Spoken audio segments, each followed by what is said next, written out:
your connection in Southern Oregon and Northern California. This is News 10 Weekend.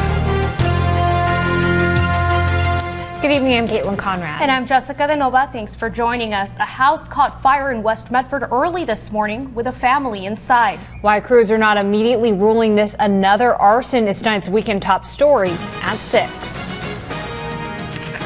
All that was left of a fire after crews got to it early Sunday morning was smoke rising from a debris pile. The daughter smelled some smoke and woke up and got everybody out. But not before flames in a bag of lawn clippings caught a house in West Medford on fire. It's a pile of lawn clippings and pine needles and things like that.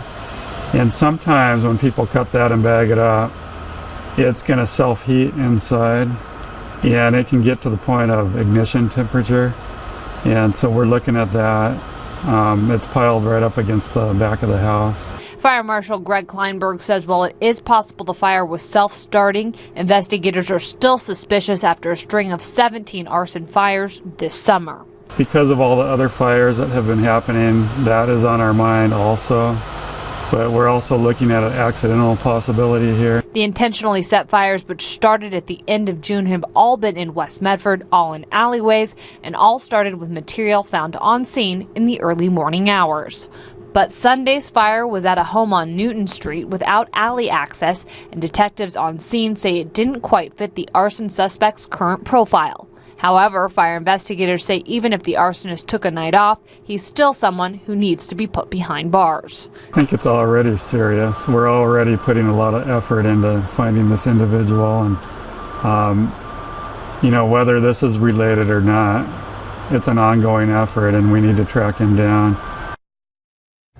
Firefighters advise people to move any brush or debris away from their homes to prevent losing a structure if a fire self-starts in plant material.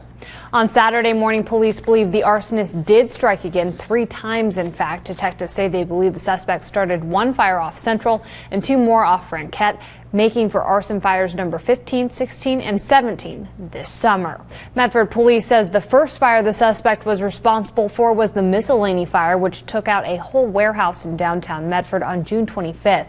Officers believe the arsonist struck again on July 3rd and then on July 9th. Detectives say the person started 6 fires in one morning. Then between the 11th and the 19th, officers think they started another 9.